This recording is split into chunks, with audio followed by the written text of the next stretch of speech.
Meus irmãos, boa noite a vocês todos. Eu os saúdo com a graça e com a paz do Senhor Jesus. E peço aos meus irmãos que fiquem de pé e abram a Bíblia.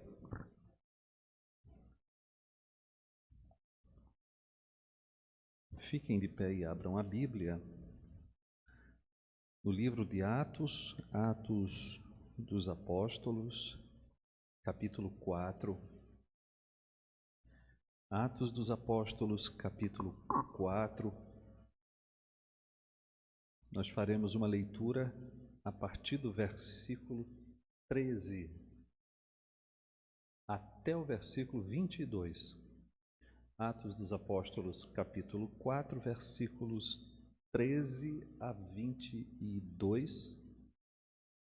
Texto que diz assim: Ao verem a intrepidez de Pedro e João, sabendo que eram homens iletrados e incultos, admiraram-se e reconheceram que haviam eles estado com Jesus. Vendo com eles o homem que fora curado, nada tinham que dizer em contrário. E mandando-os sair do sinédrio, consultavam entre si, dizendo: que faremos com estes homens? Pois, na verdade, é manifesto a todos os habitantes de Jerusalém que um sinal notório foi feito por eles e não o podemos negar.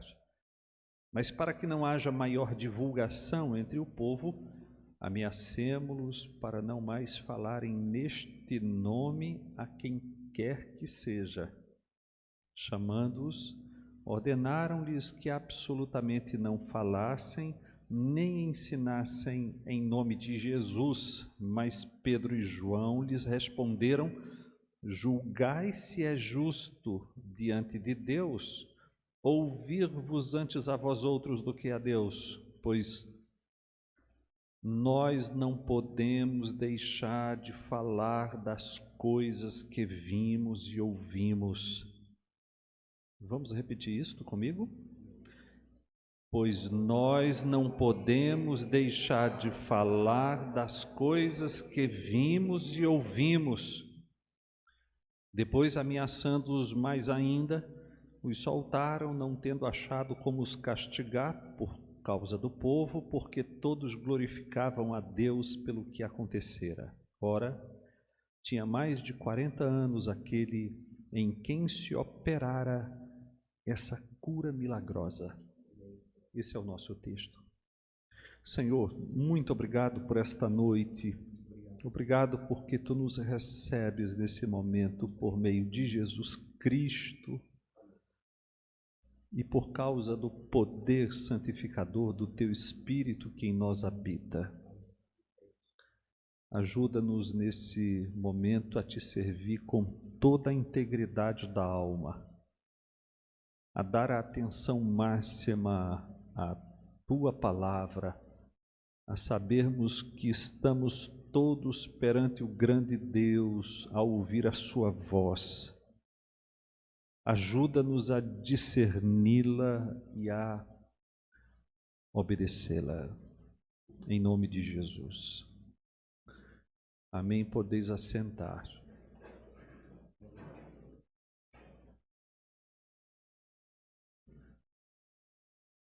Meus irmãos, nós ainda estamos a analisar o que aconteceu no dia seguinte. A partir do versículo 5, você já lê essa expressão. No dia seguinte, aquele em que ocorreu a cura do coxo de nascença. A cura do coxo de nascença está em Atos capítulo 3, versículos 11 a 10. E depois, até o final do capítulo e início do capítulo 4, nós temos os desdobramentos que seguiram a cura. Capítulo 3, versículo 11 até o versículo 26, nós temos uma nova pregação de Pedro registrada. No capítulo 4, versículos 1 a 4, nós temos mais conversões numerosas, e agora nós temos um detalhe adicional, que é o detalhe da prisão dos apóstolos Pedro e João por sacerdotes, pelo capitão do templo e por saduceus. E então, no dia seguinte, nós já vimos isso no momento anterior, os apóstolos foram levados ao Sinédrio. O Sinédrio, vocês já sabem, uma corte jurídico-religiosa dos judeus, composta por membros advindos da classe sacerdotal, que eram as autoridades, membros advindos também dentre líderes leigos, os chefes mais importantes das tribos e dos clãs da nação, os tais anciãos e também os doutores da lei, os escribas. E então foi perante esta corte judicial religiosa, que os apóstolos foram interrogados. Nós já discutimos isso em momento anterior e já vimos que o Sinédrio perguntou claramente sobre a fonte responsável pelo milagre que ocorreu ao paralítico de nascença. Eles perguntaram assim: com que poder ou em nome de quem fizestes isto? E então Pedro foi cheio do Espírito novamente, recebe uma nova plenitude do Espírito. Ele já tinha sido cheio do Espírito juntamente lá no dia de Pentecoste com os demais irmãos, mas agora recebe uma outra plenitude do Espírito, e a experiência da plenitude do Espírito é exatamente nesse sentido. Não há medidas. Os crentes, na medida em que vão crescendo na palavra de Deus, crescendo em sua comunhão com Deus, vão também recebendo medidas cada vez maiores de plenitude do Espírito, ou de controle do Espírito Santo, para o fim de frutificarem para a glória do Senhor. Nas cartas, sobretudo em Efésios, a plenitude do Espírito gera uma vida cristã alta, com alta qualidade, a família influenciada, os relacionamentos, o trabalho, os relacionamentos entre pais e filhos. Em Atos dos Apóstolos, a experiência da plenitude costuma ser uma experiência de crise, algo que acontece assim em um instante, em um momento, em um evento. E normalmente essa experiência está relacionada a mais crescimento da palavra, a mais conversões, a mais expansão do reino de Deus. São dois aspectos igualmente verdadeiros. É possível ter experiência contínua, e essa é uma experiência, digamos, ordinária. A vida cristã mesma, quando autêntica, vai nos fazendo crescer na plenitude do Espírito, e nós vamos paulatinamente sendo cada vez mais controlados pelo Espírito de Deus, com vistas a uma qualidade de vida cristã mais alta. Agora, é possível também, aqui e acolá, talvez de uma maneira mais extraordinária, que recebamos plenitudes em termos de uma crise, de um poder de Deus que toma conta de nós a fim de que realizemos uma tarefa específica para Deus. E então estas duas coisas são de fato possíveis. Então, nesse momento, Pedro foi cheio do Espírito, e a resposta de Pedro foi basicamente esta, não é? Vocês querem saber quem foi o responsável pela cura, pelo milagre? Eu digo, quem realizou o milagre foi aquele que vocês mataram. Vocês o crucificaram, mas Deus o ressuscitou. E Ele realizou isto que está aí perante vocês, um feito que vocês não podem duvidar, não podem negar, não podem contrastar, não podem tergiversar, vocês não podem dar uma outra versão da história, porque isso aconteceu de maneira pública e está aí perante os olhos de vocês, para ninguém poder duvidar. E Pedro ainda acrescentou mais dívidas à conta daquelas autoridades judaicas, quando lhes disse que, uma vez que eles se consideravam mestres da nação com exclusividade no que diz respeito à vida com Deus, eles rejeitaram precisamente aquele conteúdo do ensino sem o qual não pode haver vida com Deus. E nesse sentido, os líderes da nação eram como construtores que rejeitaram a pedra principal do edifício. E aí nós temos uma citação, a citação de Salmos 118, versículo 22, no versículo 11 de Atos, capítulo 4, porque, segundo Pedro, não há homem dentre os homens, além de Jesus, que possa salvar os homens. O único homem dentre os homens que pode salvar os homens é Jesus Cristo. O único homem que pode salvar os homens é o homem Deus. Paulo disse da seguinte maneira: há um só Deus e um só mediador entre Deus e os homens, Jesus Cristo, homem. Só existe um homem que pode salvar os homens, que pode levar os homens a Deus, que pode reconciliar os homens com Deus. E Paulo disse exatamente isto em 1 de Timóteo, capítulo 2, versículo 5. Mas, a partir da metáfora da construção, Paulo também colocou o seguinte em 1 Coríntios, capítulo 3, versículos 10 e 11. Olha o que ele disse: segundo a graça de Deus que me foi dada, lancei o fundamento como prudente construtor, e outro edifica sobre ele. Porém, cada um veja como edifica, porque ninguém pode lançar outro fundamento além do que foi posto, o qual é Jesus Cristo.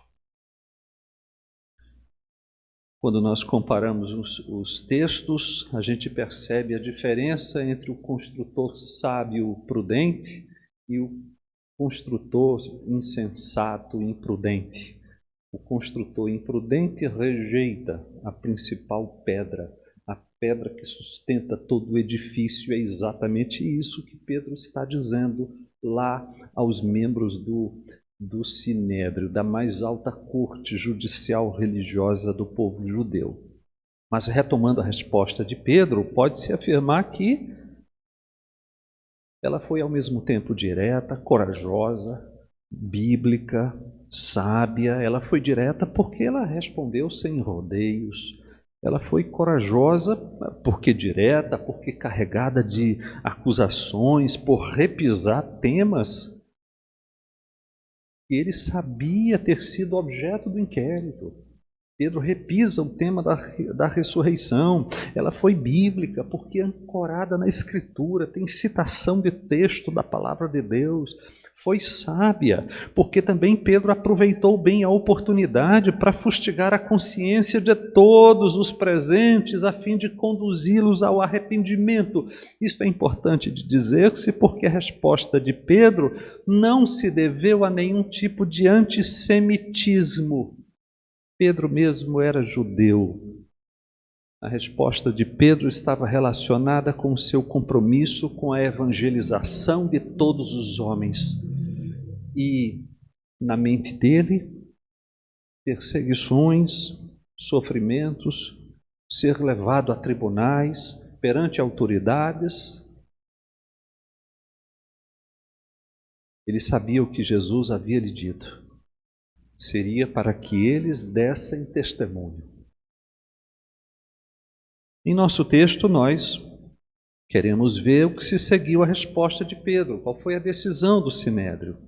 Então, nos versículos 13 a 17, Lucas nos diz o espanto do tribunal, a dificuldade do tribunal de lidar com um fato incontrastável, e depois Pedro nos comunica também a respeito da deliberação do tribunal em sessão fechada, versículos 13 a 17. A partir do verso 18 até o versículo 21, nós temos ali basicamente a execução da medida. O que o tribunal fez depois de deliberar com portas com portas fechadas, e finalmente no versículo 22, a passagem termina com a informação de que o homem curado tinha mais de 40 anos. Isto também tem uma importância e uma razão de ser, e eu quero pontuar esse texto em ocasião adequada. Vocês estão comigo? Vamos dar uma olhada no texto então, não é? Muito bem. Bom, a resposta de Pedro foi avassaladora. O tribunal, então, ficou admirado. Ele ficou admirado com a intrepidez dos apóstolos, né? Intrepidez aqui significa liberdade de falar, a fala livre, uma liberdade sem temor, com que os apóstolos expunham suas ideias perante um colegiado que inspirava medo. A justiça inspira medo. Eu, às vezes, tenho que gastar um pouco mais de tempo no meu trabalho tentando acalmar as pessoas. Porque quando eu chego, bato na porta, elas perguntam quem é, e eu digo oficial de justiça, aí elas pensam, lá vem bomba.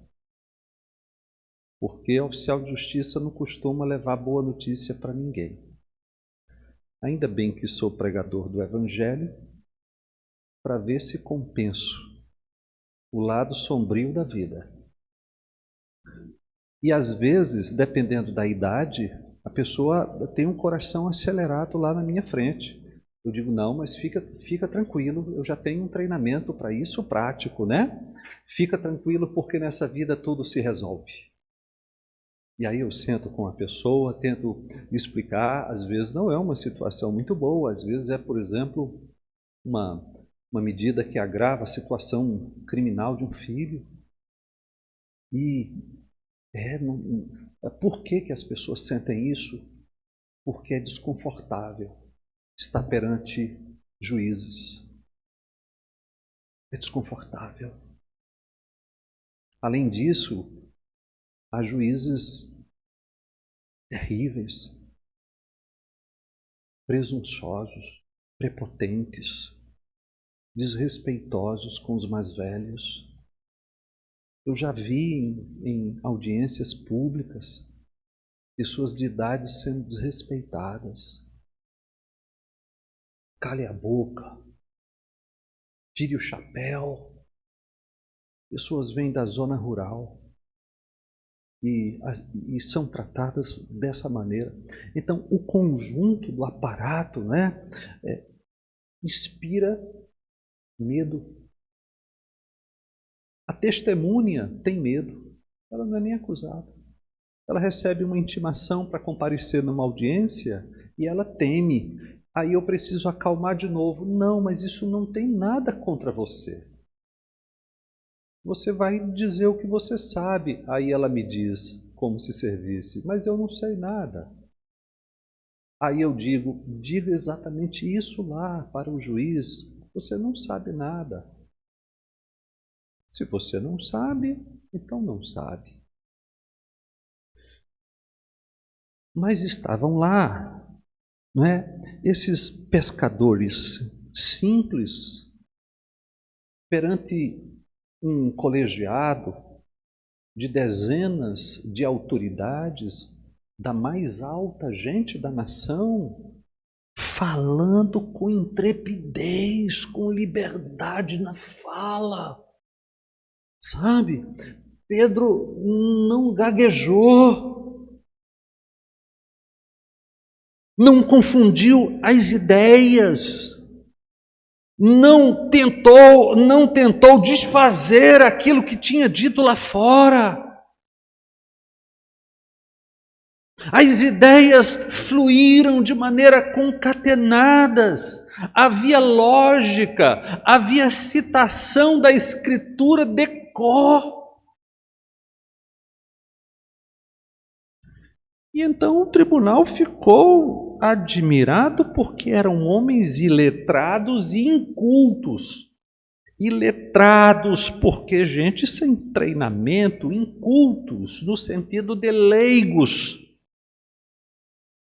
Eles disseram uma coisa mais ou menos assim: este povo não recebeu treinamento nenhum, eles não têm formação em retórica, eles não passaram pelas escolas rabínicas, e de onde é que vem essa intrepidez, essa liberdade no falar, esta facilidade de expor ideias de maneira lógica e com destemor?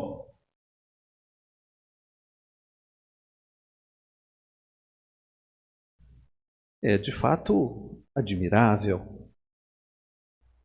E esse fato fez as autoridades se lembrarem de Jesus. O versículo 13 no final diz assim: e reconheceram que haviam eles estado com Jesus. O que significa isso? Talvez signifique que o tribunal se lembrou que Jesus também causava espanto na sua fala livre e destemida, ainda que desprovido de formação rabínica.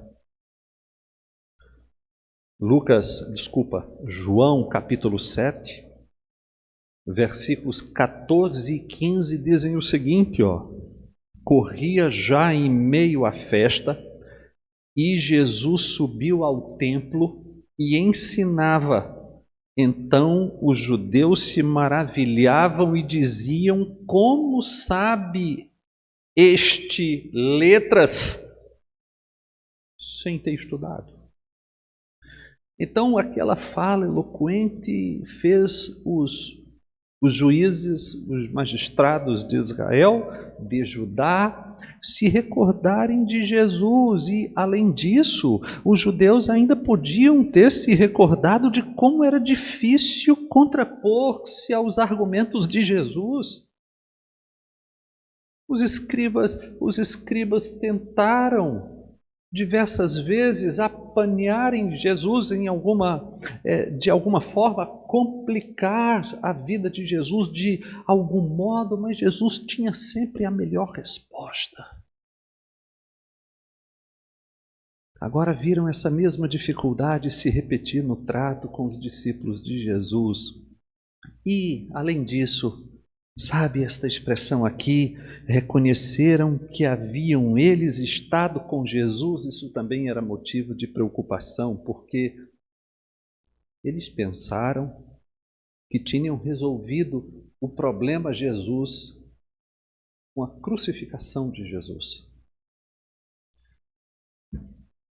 E agora eles estavam vendo esse problema multiplicado por tantos e tantos outros discípulos expressando o mesmo tipo de capacidade.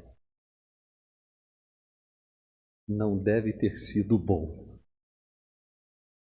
saber que a cruz não foi o ponto final no problema. Além disso, havia uma outra dificuldade. Versículo 14. Um homem havia sido curado publicamente. Todos os habitantes de Jerusalém sabiam que o homem agora são era exatamente aquele que esmolava em uma das portas do templo. E por isso o povo glorificava a Deus. Lucas acrescenta que o homem que fora curado, versículo 14, estava com eles de pé. Era o coxo, e agora estava de pé com eles perante o Sinédrio. Lucas não explica se o homem foi preso com os apóstolos, não diz se a sessão, se a audiência aconteceu de portas abertas, mas diz que o homem estava lá com eles de pé.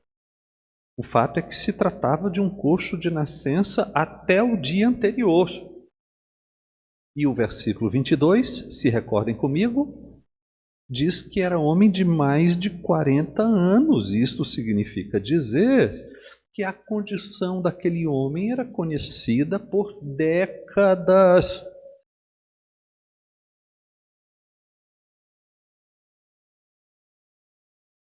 Então, nada tinham que dizer em contrário. Ouviram isso? Estão me acompanhando? Nada tinham que dizer em contrário. Eles não puderam mentir, não puderam ocultar, não puderam distorcer. Se pudessem, teriam feito. Eles são os mesmos que produziram a falsa versão quanto ao corpo de Jesus. Está em Mateus capítulo 28, versículos 11 a 14. Eles pagaram os guardas da sepultura de Jesus para contarem versão errada, para espalhar versão mentirosa. Nada tinham que dizer em contrário. Então, depois do interrogatório, os julgadores retiraram a todos, se reuniram de portas fechadas para deliberação. Isso está no versículo 15, você pode acompanhar. Decidiram que a cura era notória, era incontrastável. Versículo 16, de novo, não o podemos negar. Esta frase, mais uma vez, corrobora a implicação de que, caso pudessem, teriam negado, ainda que soubessem a verdade. Uma gente mentirosa. Então eles decidiram que apenas impediriam a expansão da fé cristã. Eles não podiam, de modo algum, contar uma versão torta dos fatos. Então eles decidiram apenas que impediriam o crescimento daquela nova crença e que o fariam com ameaças. O versículo 17 diz exatamente isso. Não é? Do ponto de vista político, as autoridades de Jerusalém estavam preocupadas mesmo com a hegemonia da sua influência. Por isso, manter a informação sob controle. Em todo o tempo da história, isso é verdade. A informação precisa ser, de alguma maneira, contida, porque somente uma informação contida mantém a hegemonia do poder. E isso também está em jogo aqui. Vocês estão comigo? A partir do versículo 18, nós temos o que aconteceu após a deliberação. Depois da decisão, os apóstolos foram chamados e ouviram a sentença. A sentença foi no sentido de que lhes foi ordenado que não mais pregassem em absoluto, nem ensinassem em nome de Jesus. Eu já mostrei para vocês a importância deste nome. Ele vai aparecendo desde o capítulo 3, em nome de Jesus. Anda, levanta. Quem fez isso? Foi pela fé em nome de Jesus. Em nome de quem vocês fizeram isso? Em nome de Jesus. Nome que é sobre todo nome. Nome além do qual não há salvação. O nome é a pessoa. O nome não é uma invocação mágica. Não é mantra. Não há poder na repetição de palavras. Nome é a pessoa. Poderoso é Jesus.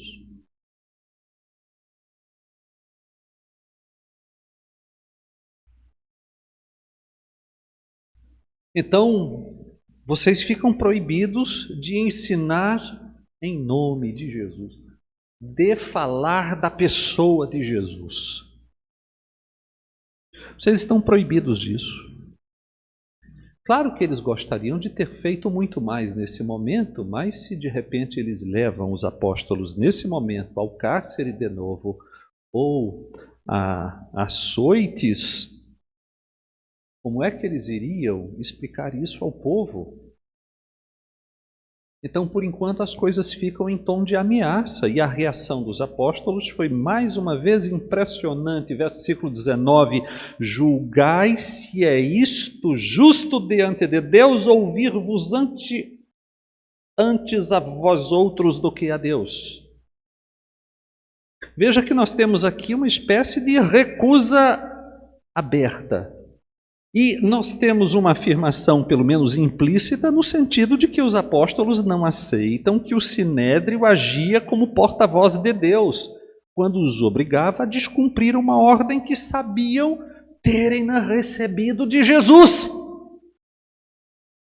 Então, quando Pedro diz, julgai se isto é justo diante de Deus, ouvir-vos antes a vós outros do que Deus, Pedro está dizendo assim, vocês não falam da parte de Deus.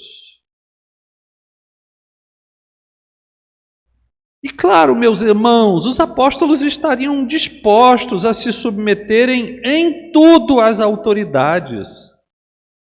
Pedro e João também poderiam concluir com Paulo que as autoridades procedem de Deus, as autoridades foram instituídas por Deus, que quem resiste às autoridades resiste a Deus, que as autoridades são ministros de Deus para o bem, e que obedecer às autoridades é uma questão de fé, é uma questão de consciência. Tudo isso está em Romanos capítulo 13, versículos 1 a 7, tudo isso Pedro e João poderiam subscrever tranquilamente. O próprio Pedro diria mais adiante, escrevendo a sua primeira carta, o seguinte: sujeitai-vos a toda instituição humana por causa do Senhor, quer seja o rei, como soberano, que as autoridades como enviadas por ele, tanto para castigo dos malfeitores, como para louvor dos que praticam o bem.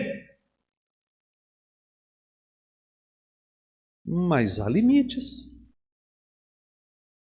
Mas há limites. E quando as autoridades impõem comportamentos que Deus proíbe, ou impedem práticas que Deus ordena, elas já não agem como ministros de Deus.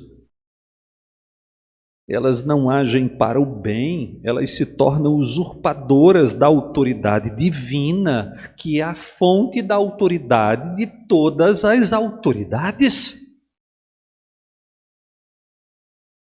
É nesse ponto que, por dever de consciência, quando nós estivermos diante de duas ordens discordantes, uma de Deus, outra das autoridades, então não pode haver dúvida. Nós devemos obediência à ordem emanada de Deus. E esse era o caso dos apóstolos. A eles havia sido dadas ordens claras relativas à grande comissão. Vocês estão lembrados, não é? Os 4 evangelhos terminam com ordens referentes à grande comissão, e o livro de Atos começa com uma ordem no mesmo sentido: sereis minhas testemunhas, tanto em Jerusalém. Aí vocês nos pedem para nós não falarmos no nome de Jesus, não ensinarmos a Jesus em Jerusalém. Francamente não dá, porque nós estamos sob a seguinte ordem: sereis minhas testemunhas tanto em Jerusalém como em toda a Judéia e Samaria e até os confins da terra. E foi por isso que nós temos aqui no versículo 20 o veredito, que não é dos juízes. Portanto, disseram, né? Nós não podemos deixar de falar das coisas que vimos e ouvimos. Vocês estão me entendendo, sim ou não? As autoridades então fazem o quê? A resposta foi muito sábia. Julgai se é justo diante de Deus. Vocês não são juízes? Então, julguem o seguinte caso. O que é justo? Obedecer a Deus ou a vocês? Digam, digam.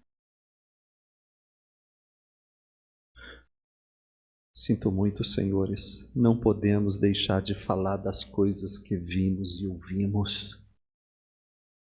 E então, as autoridades, não por causa da Escritura, não por causa do temor a Deus, não por amor à verdade, não por deferência à justiça, mas, segundo o versículo 21, por causa do povo, o povo que ainda estava sob forte impacto do milagre, não tinha como chamar aquele povo para dizer de novo: crucifica-os, como tinham feito há poucos meses atrás. O povo está sob o impacto do milagre, então eles apenas, as autoridades, os juízes, eu digo, repetem a ameaça, esclarecem sobre o que poderia lhes sobrevir se retornassem novamente ao tribunal, porque numa segunda vinda ao tribunal, aí sim seria por desobediência ao tribunal. E é esse o nosso texto. Em resumo, a resposta de Pedro desnorteou a corte. O problema se tornou maior do que as autoridades imaginavam, insolúvel. Pelo menos naquele momento, concluíram. Fazer o quê quando não se pode negar o óbvio? Vamos tentar amordaçar. Vocês estão me entendendo? Quando não se pode tentar o óbvio, a gente tenta amordaçar. E existem várias maneiras de pôr mordaças. Uma delas é convencendo que aquilo que se diz é risível, é ridículo. Gerando um ambiente hostil no mundo em que todos nós precisamos de muitos likes e de muitos views.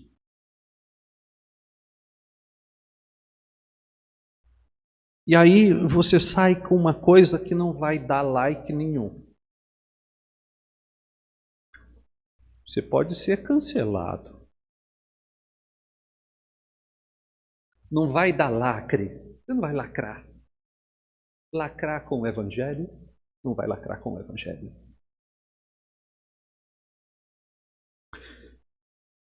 Existem várias formas de amordaçar. Várias formas. Ocorre que os apóstolos então devolveram a pergunta, não é? Como a dizer, já que vocês são juízes e mestres da Escritura, decidam a quem devemos nós obedecer. Uma situação muito difícil. Não, senhores. Quando estamos sob uma ordem do Senhor, nós não podemos desobedecê-la para satisfazer a vontade de quem quer que seja. E aí, no fim das contas, o veredito a prevalecer foi o de Deus. Não podemos deixar de falar das coisas que vimos e ouvimos. Vocês estão me entendendo?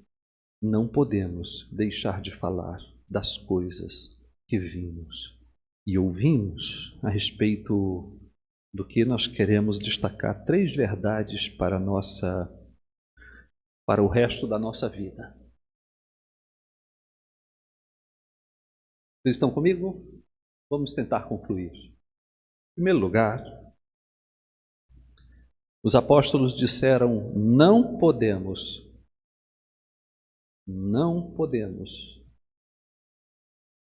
podemos deixar de falar as coisas que vimos e ouvimos. Não podemos. Isso quer significar que a tarefa de testemunhar de Jesus não é algo que eles considerassem uma opção.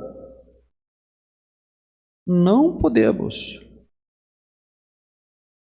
Era um dever que lhes era exigido. Eles tinham que se desincumbir da responsabilidade, da tarefa que Deus lhes havia confiado. Não podemos. Não é opção. Apenas ouça, em Romanos capítulo 1, versículo 14, Paulo menciona a responsabilidade evangelística como uma dívida. Ele diz: sou devedor tanto a gregos como a bárbaros, tanto a sábios como a ignorantes. Paulo vivia como se tivesse uma dívida para com todo descrente. Sentia-se devedor por conhecer aquilo que as outras pessoas, os descrentes, precisavam tão desesperadamente, ainda que não soubessem dessa necessidade. Via os descrentes como pessoas que estavam indo para a destruição e conhecia o poder de Deus.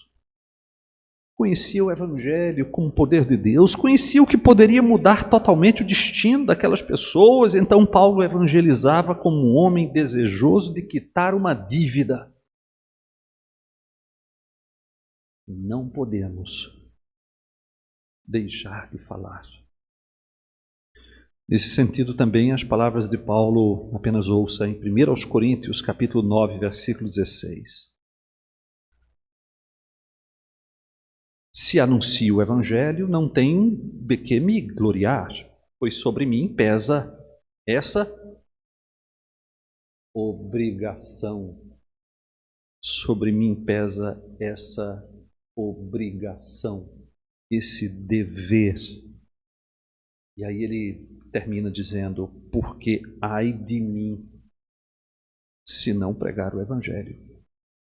Um texto magnífico, em que Paulo diz que não pretende ganhar nenhuma recompensa pessoal quando prega o Evangelho, como se dissesse: quando prego o Evangelho, eu não devo me sentir orgulhoso por isso. Eu estou apenas cumprindo um dever, porque me pesa a obrigação de anunciar o Evangelho, e a razão dessa atitude só pode ser esta: pregar o Evangelho é um dever. E não é um dever apenas para Paulo naqueles dias, ou não é o dever apenas de um punhado de pastores ou de missionários, de ordenados, etc., nos dias atuais. Essa obrigação pesa sobre todos os que experimentaram o poder do Evangelho em suas vidas. Claro que nem todos foram chamados para um ministério como o de Paulo. Se houve mais de um Paulo que contribuiu tanto para as missões cristãs no mundo, nós não sabemos qual o nome dele.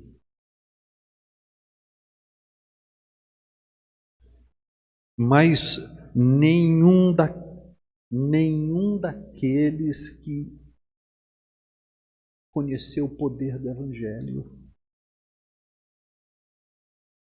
está liberado do dever, da obrigação de tornar conhecida a graça de Deus. E sabem de uma coisa, meus irmãos? A minha conclusão é esta: nós também não podemos deixar de falar. Vocês estão me entendendo? Nós não podemos deixar de falar. Em segundo lugar,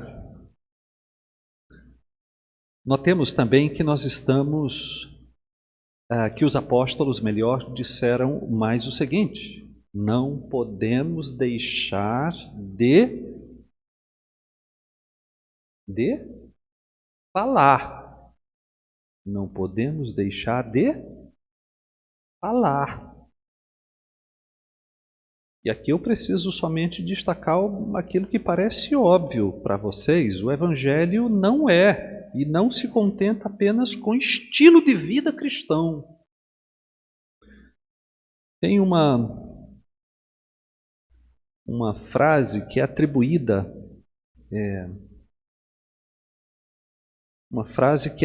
a São Francisco de Assis, que nós devemos pregar o Evangelho e usar as palavras se necessário. Isso precisa ser pensado bem, porque pregar o Evangelho corresponde a evangelizar, de modo que não se evangeliza, não se comunica o Evangelho sem palavras.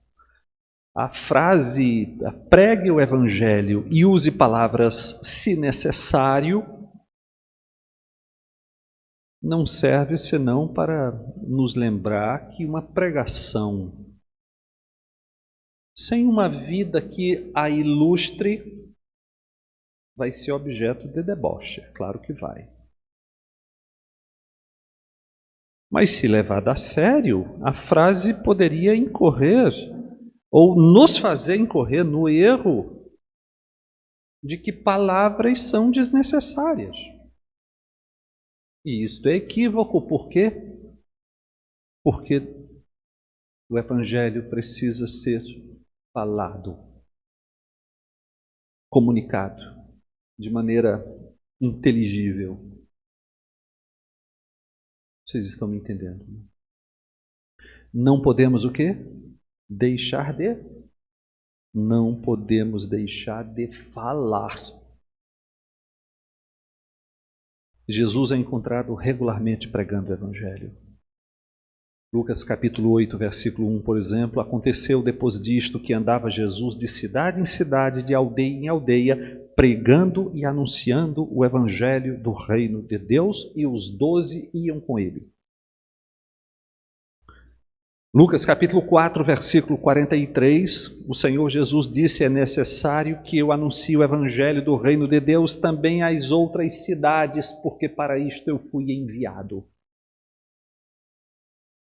Em Marcos 16, versículo 15, Jesus manda que seus discípulos preguem o Evangelho a toda criatura. Nós não temos, meus irmãos, nenhuma alternativa, nós não temos nada que substitua a pregação clara, objetiva, conectada, inteligente do Evangelho. Tem que ser uma articulação proposital daquelas verdades que compõem o Evangelho. Pastor, vamos fazer o seguinte, vamos dar um curso sobre evangelização. O curso é a vida cristã. Você aprende a evangelizar todas as vezes que você vem para o culto de oração, para o culto de doutrina, para a escola dominical, para as exposições bíblicas, quando você lê sua Bíblia em casa, quando você pensa de novo do Evangelho, quando você lê um livro cristão, você não precisa ter exatamente uma mensagem ensaiada. Quando a gente entende uma verdade, nós podemos repeti-la 1000 vezes e nós a diremos com idêntico teor, mas cada vez com palavras diferentes, por caminhos diferentes. Vocês estão me entendendo, sim ou não? A gente não precisa decorar nada, a gente precisa entender o Evangelho. O Evangelho que nos salvou. E quando você for falar para alguém, se você tem 5 minutos, vão sair o Evangelho em 5 minutos. E se você só tem 30 segundos, sai o Evangelho em 30 segundos. Se você tem 1 hora, vai sair o Evangelho em 1 hora. Ou se você pode se encontrar com pessoas semanalmente, durante semanas e meses e anos, como são os meus encontros com vocês. E eu estou dizendo a mesma coisa há 13 anos. Não é? É a mesma coisa. Mas quando a gente entende uma verdade, a gente pode dizer aquela verdade de 1000 formas e ela vai permanecer a mesmíssima verdade.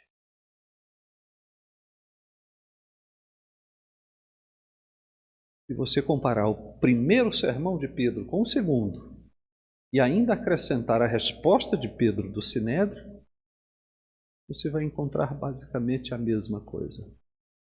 Dita com palavras diferentes, com citações diferentes, com textos diferentes. Vocês estão me entendendo, meus irmãos?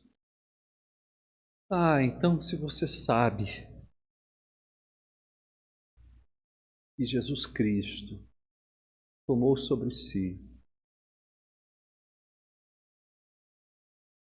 aquilo que você merecia, e que pela fé você recebeu aquilo que Ele merece, então você sabe pregar o Evangelho. Vocês estão me entendendo?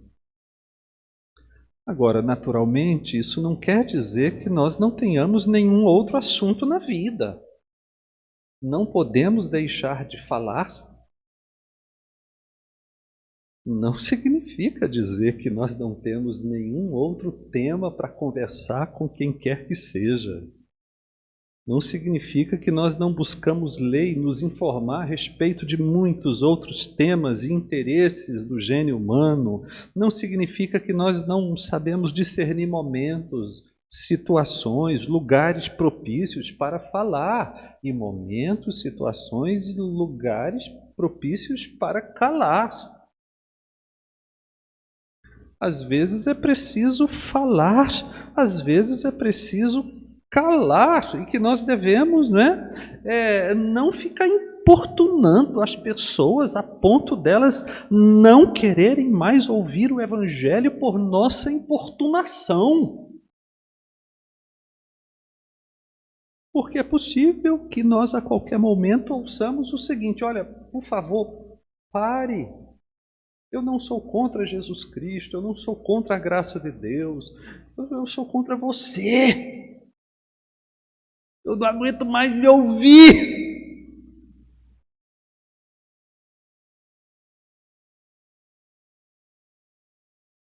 Mas isso quer dizer que nós devemos agir propositalmente, às vezes no sentido de fazer uma percepção passiva. E eu nem busquei, e a oportunidade chegou. Às vezes a necessidade de nós buscarmos proativamente estas oportunidades, a necessidade de cavar as oportunidades. Bom, de uma forma ou de outra, nós não podemos deixar as oportunidades escaparem. Porque nós não podemos deixar de falar.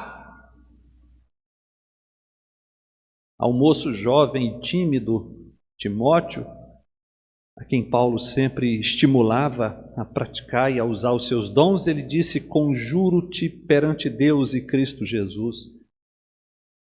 Vem cá, Timóteo. Você está perante Deus agora. Jure. Quero ouvir. Vamos lá. Conjuro-te perante Deus e Cristo Jesus, que há de julgar os vivos e os mortos. Venha cá. Olhe perante o juiz de toda a terra. E prometa para ele, jure para ele, pela manifestação do seu reino, pela manifestação dele na segunda vinda, jure. Sim, Senhor, eu vou pregar a tua palavra, eu vou instar, quer seja oportuno, quer não, corrigir, repreender, exortar com toda a longanimidade e doutrina. Esta expressão, quer seja oportuno, quer não, não significa seja inoportuno. ou a tempo e fora de tempo, não significa dizer, não importa o tempo, o lugar, a circunstância, o momento. Você não precisa ter discernimento para saber a hora de falar e de calar. Não é isso que Paulo está dizendo. Quer seja oportuno, quer não, a tempo e fora de tempo, parece significar que, Timóteo, a sua mensagem deve ser pregada, ainda que ela não seja bem acolhida. Quer seja acolhida, quer não perca nenhuma oportunidade. Não é assim, falar somente quando as pessoas estiverem dizendo assim, fala, Timóteo, vai, fala. E Paulo disse a todos os cristãos, em Colossenses capítulo 4, versículo 5, portai-vos com sabedoria para com os de fora, aproveitai as oportunidades.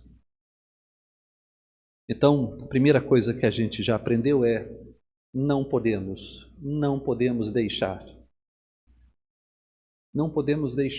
de que mesmo? Estamos obrigados a fazer o que mesmo? Não podemos deixar de falar.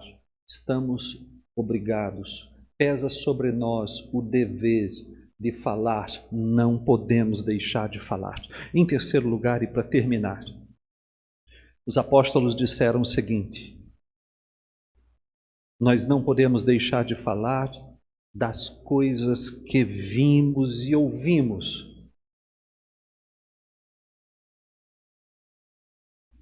E nós?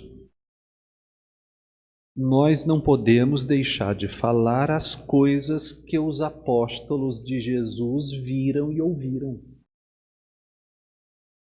Vocês estão me entendendo? Para nós, esta ordem pesa da seguinte maneira: não podemos deixar de falar das coisas que os apóstolos de Jesus Cristo viram e ouviram. Ou seja, o conteúdo da nossa pregação não consiste das nossas experiências.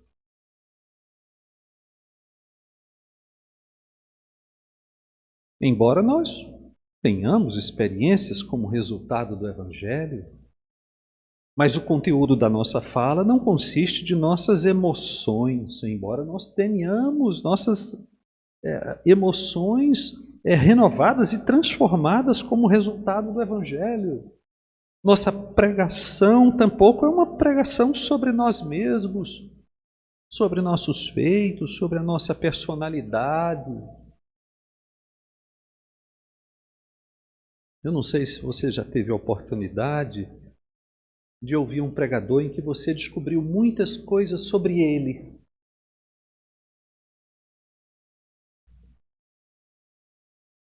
Você ficou sabendo quase tudo sobre a vida dele. Mas saiu dali sem saber nada a mais a respeito de Jesus Cristo. E pregação não é sobre a nossa personalidade, não é sobre como nós nos sentimos a respeito de nós mesmos. Pregação não é sobre nada disso. A proclamação consiste daquilo que os apóstolos viram e ouviram. Consiste daquilo que eles receberam como revelação e dos fatos históricos que eles testemunharam. O Evangelho, então, eu lembro para vocês, inclui revelação e história a respeito de Jesus e da sua obra. Muito do que sabemos sobre o Evangelho, nós sabemos porque foi recebido pelos apóstolos de Jesus por revelação, sem a qual nós não teríamos como jamais imaginar. O Evangelho foi dito por Paulo em 1 Coríntios 2 da seguinte maneira: nem olhos viram, nem ouvidos ouviram, nem jamais penetrou em coração humano o que Deus tem preparado para aqueles que o amam, mas Deus nolo revelou pelo Espírito. Paulo disse: Deus revelou estas coisas, sem a qual ninguém poderia descobri-las, revelou aos apóstolos para que nós comunicássemos mediante inspiração a vocês. Então, gente, há verdades no Evangelho que nós só sabemos porque Deus revelou aos seus apóstolos. Pense comigo. Como saberíamos que Jesus é o eterno Filho de Deus? Como nós saberíamos que a morte de Jesus foi um pagamento pelo pecado? Como nós saberíamos que Deus aceitou a morte de Jesus como a quitação da dívida? Então, percebamos que todas essas realidades só nos vieram ao conhecimento pela revelação de Deus aos apóstolos. Agora, por outro lado, essas verdades reveladas aconteceram também na história e foram presenciadas por testemunhas oculares que viram e ouviram. E isso também faz parte do Evangelho. O Evangelho, portanto, inclui a encarnação do Senhor, sua vida impecável, seu ministério poderoso em obras e em palavras, sua morte na cruz sob Pôncio Pilatos. Veja como nós podemos confessar os fatos do Evangelho, sua ressurreição ao terceiro dia, sua ascensão no 40º após a ressurreição, o dia do derramamento pentecostal, no 50º dia, e essa história é compreendida pelo Evangelho. Então, em outras palavras, o Evangelho tem como conteúdo fundamental o quê?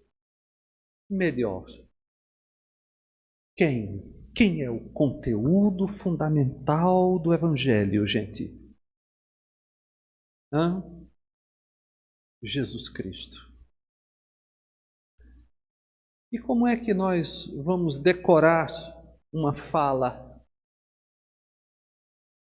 para falar de alguém? Para falar de alguém a gente precisa conhecer, amar, conviver, ter comunhão. É isso que nos prepara como missionários e evangelistas neste mundo. A gente anda com Jesus Cristo, o conhece, o ama. E isso vai nos preparando para evangelizar, porque evangelizar é falar de Jesus. Isso está muito presente no livro de Atos. Abre sua Bíblia, por favor, para a gente terminar. No livro de Atos. Eu já estou terminando, tá bom?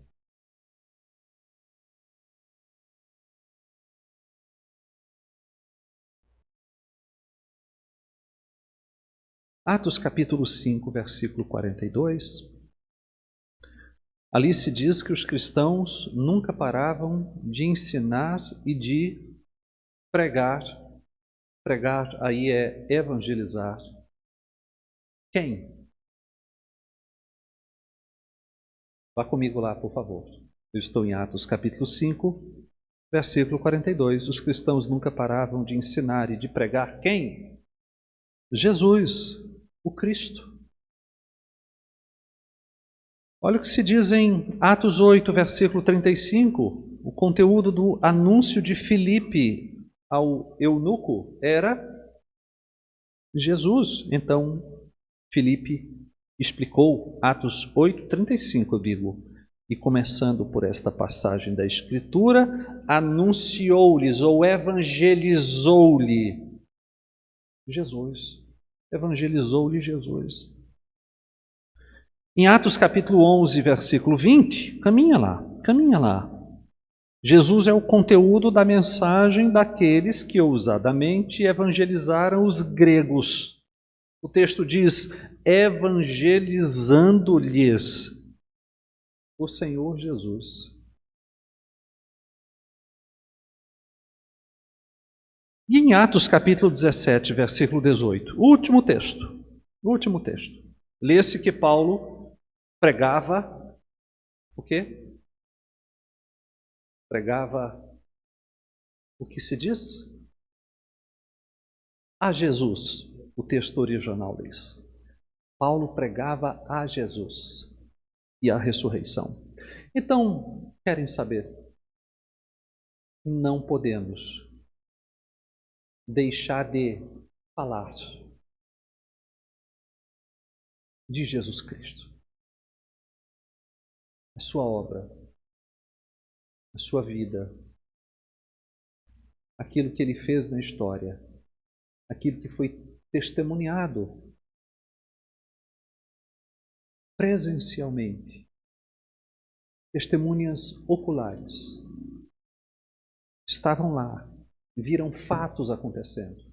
E aquelas outras realidades que estão para além da captação dos sentidos, aquilo que o olho humano jamais viu, que a mente humana não penetrou, não chegou no coração humano, aquelas realidades, elas foram comunicadas a algumas pessoas.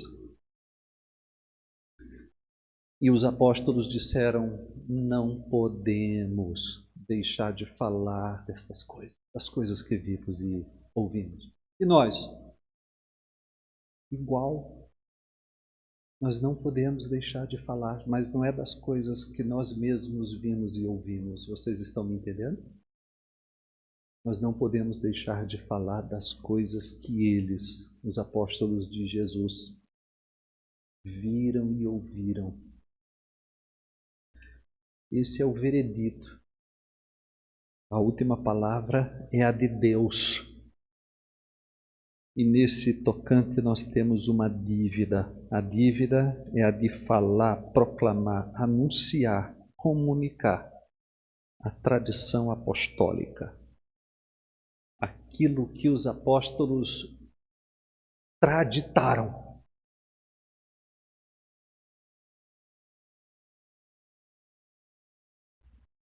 E anunciar isto em nossa própria geração. Louvado seja o nome do Senhor. Nós vamos ficar de pé nesse momento.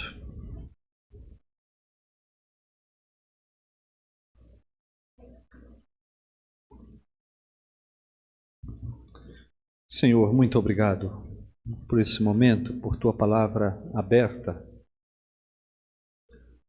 pelo encontro do teu povo. Louvado seja o teu nome.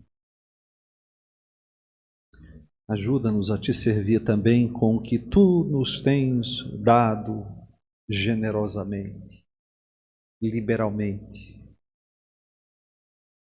Em nome de Jesus. Eu vou pedir que o nosso